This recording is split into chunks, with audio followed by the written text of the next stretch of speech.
کھڑے ہو رہے ہیں. بندہ یہ سب چیزیں بھی خواب میں دیکھ لیتا ہے. اب کہاں جنت، کہاں دوزخ، کہاں چین، کہاں جاپان. حالت خواب میں انسان کہیں بھی جا سکتا ہے. اگر خواب کی بات ہے تو یہ خواب کے حوالے سے رب نے یہ نہیں بنایا سبحان الذی اسریٰ، بلکہ حالت خواب میں مصطفیٰ کو رب نے اپنے پاس نہیں بلکہ جسمانی حالت میں آپ کریم صلی اللہ علیہ وسلم اپنے رب کے پاس گئے. قرآن کریم میں آگے چرچا ہوتا ہے، جانتے ہو اللہ کریم ارشاد فرماتا ہے کیسے گئے آقا؟ براق کے ذریعے. اس کے ذریعے بولا. اب چاہے انسان کو اگر حالت خواب میں جانا ہے تو سواری لائی جائے گی کہ سواری پہ سوار ہو کے بندہ جائے گا؟ نہیں. سواری پہ سوار ہو کے ہونے کا مطلب کیا ہے؟ پروردگار عالم نے براق کیوں منگایا؟ اور ایک بات اور سمجھ میں آتی ہے، اللہ کریم اگر چاہے بغیر براق کے مصطفیٰ کو اپنے پاس بلا سکتا ہے، بغیر سواری کے بھی مصطفیٰ کو بلا سکتا ہے، بغیر حضرت جبریل کے بھیجے بھی رب تبارک و تعالیٰ بلا سکتا ہے، بغیر فرشتوں کی جماعت کے بھی رب تبارک و تعالیٰ اپنے پاس بلا سکتا ہے. لیکن فرشتوں کی جماعت آتی ہے، براق کو بھیجا گیا، باقاعدہ آقا کریم صلی اللہ علیہ وسلم کو گھر سے اٹھایا گیا، بیدار کیا گیا. حضرت ام ہانی کے گھر میں مصطفیٰ آرام کر رہے تھے مکے کے اندر. حضرت ام ہانی کون ہے؟ حضرت ام ہانی حضور کی چچی ہے، چچی. ان کے گھر میں مصطفیٰ آرام کر رہے ہیں.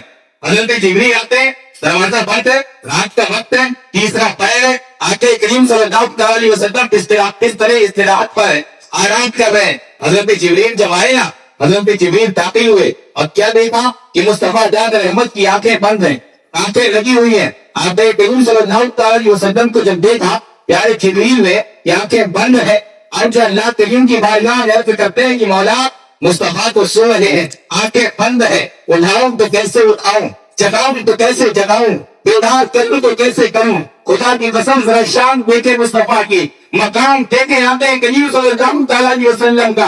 ارے بلندی دیکھے پیغمبر اعظم صلی اللہ علیہ وسلم کی کہ رب نے کتنا بلند و اعلیٰ مقام مصطفیٰ جان رحمت کو عطا فرمایا ہے.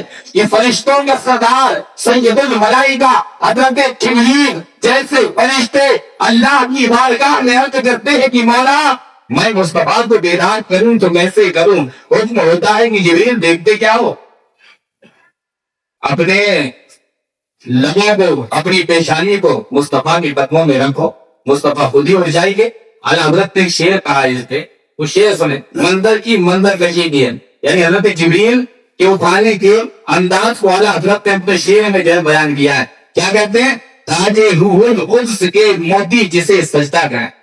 تاج روح القدس، روح القدس سے ٹائٹل ہے کس کا؟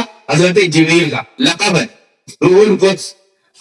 تاج روح القدس کے موتی جسے سجدہ کریں. یعنی حضرت جبریل نے جو تاج پہنا تھا، کیا پہنا تھا؟ تاج. یعنی سر میں جو پگڑی تھی، جو صافہ تھا، جو تاج تھا، اور اس تاج میں جو موتی چڑھے ہوئے تھے، موتی سمجھ لیا. حضرت کہتے ہیں تاج روح القدس کے موتی جسے سجدہ کرے. یعنی جب حضرت جبریل قدموں میں جھکے تو حضرت جبریل کا جو تاج تھا، اس تاج میں جو موتی جڑے تھے، گویا وہ موتی مصطفیٰ کو سجدہ کر رہے تھے. تاج روح القدس کے موتی جسے سجدہ کرے، رکھتی ہے یدنی وقار ازداد رغبت ایریا. یعنی مصطفیٰ کے قدموں کا یہ عالم ہے، مصطفیٰ کے قدم مبارک کا یہ عالم ہے کہ حضرت جبریل مصطفیٰ کے قدموں میں اپنی جو ہے زمین کو رکھ رہے ہیں، مصطفیٰ کے قدموں میں اپنے تاج کو رکھتے ہیں، مصطفیٰ کے قدموں میں اپنے سر کو رکھتے ہیں. ذرا سوچے تو صحیح، جب قدموں کا یہ عالم ہے تو مصطفیٰ کی شان کا عالم کیا ہوگا، مصطفیٰ کے مقام مرتبے کا عالم کیا ہوگا. قدموں میں کبھی کو رہنے دو، چہرے کا تصور مشکل ہے، جب چاند سے بڑھ کر ایڑی ہے رخسار کا عالم کیا ہوگا. جب چاند سے بڑھ کر ایڑی ہے رخسار کا عالم کیا ہوگا. حضرت جبریل نے اٹھایا، حضرت جبریل نبی علیہ الصلوۃ والتسلیم نے مصطفیٰ جان رحمت کو بیدار کیا. گھر سے نکلے، خانہ کعبہ کے قریب گئے، شق کے صدر ہوا. حدیثوں میں آتا ہے مصطفیٰ کا شق کے صدر، شق کہتے ہیں پٹنے کو، صدر کہتے ہیں سینے کو. یعنی مصطفیٰ جان رحمت کا سینہ چاک دیا گیا. آب زمزم سے مصطفیٰ کے دل کو دھویا گیا، اس کے بعد دوبارہ پھینک دیا گیا. اور یہ سب جو چیزیں ہیں نا، عقل میں آنے والی بات نہیں ہے. کئی چیز کو عقل کے اعتبار سے ہم نے سوچنا ہی نہیں ہے. عقلی بھولے دورانه نہیں ہے کیا یہ چیز ایسے کیسے ہو جائے گی, ایسا کیسے ہوگا. میرے بھائی یہ خدا کی قدرت ہے, خدا کی حکمت ہے, خدا کی مصلحت ہے. اس میں ایک تو مثالیں میں آپ کے سامنے رکھوں تاکہ بات سمجھ میں آ جائے. مثال کیسے دیکھیں کہ جو ہے جو قاعدہ ہوتا ہے وہ تو ہوتا ہے, لیکن اگر مولا تبارک و تعالیٰ چاہے تو جانتے ہو قاعدے کے خلاف بھی کام ہوتا ہے. ایک صحابی کی جو ہے پنڈلی ٹوٹ گئی. کیا ٹوٹ گئی؟ پنڈلی. کسی جنگ میں کسی مقام پہ پنڈلی ٹوٹ گئی, ہڈی کریک ہو گئی, فریکچر. اب ہڈی جب ٹوٹ جائے تو بندہ کیا کرتا ہے, اس کو کیا کریں؟ ظاہر سی بات ہے دوا کھانا جائے گا.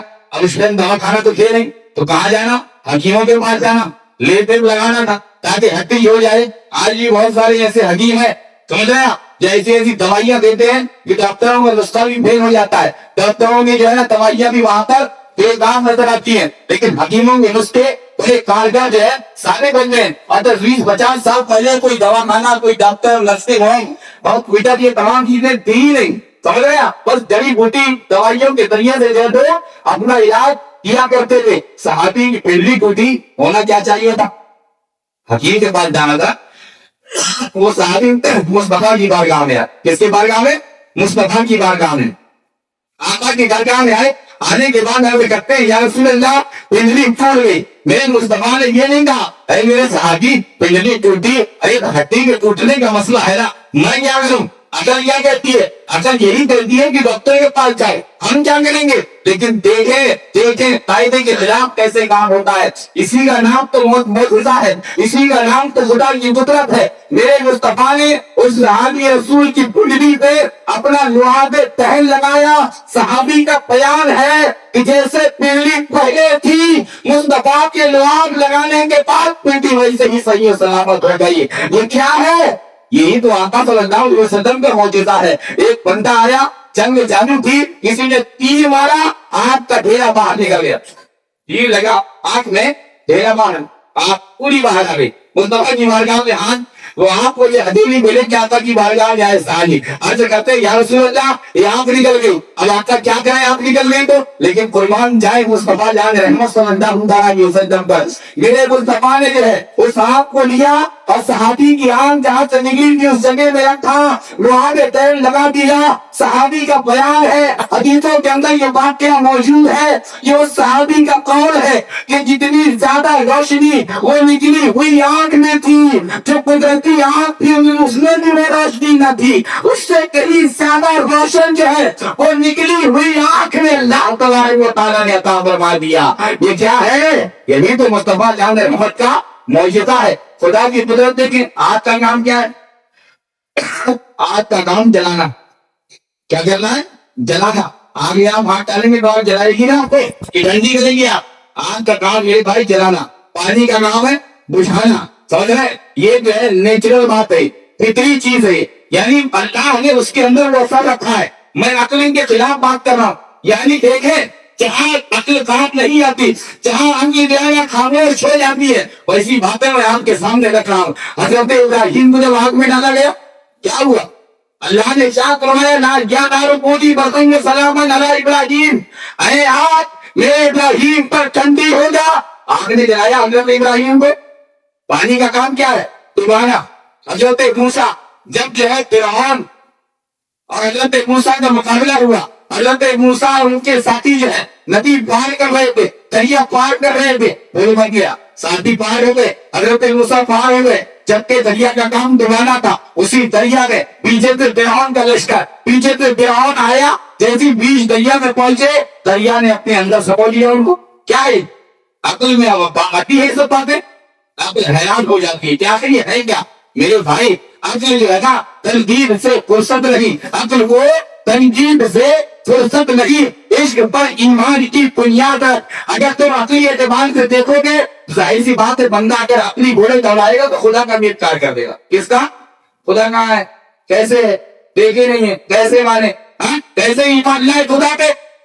یہی تو سب ہو رہا ہے نا. جو جاوید اندر میں جو ہوا, جو سمجھ رہے بولے ناسدک, اس کے جیسے سینکڑوں لوگ ہیں جو عقل کے سانچے کے ہر چیز کو پرکھنا چاہتے ہیں, جو عقل کی کسوٹی پہ کسنا چاہتے ہیں. پہلے جو چیز ہمارے عقل میں آئے گی وہی کام ہم کریں گے. تو وہ ملحدوں میں اور ہمارے مسلمان کہلانے والے لوگوں میں بھی زیادہ فرق نہیں.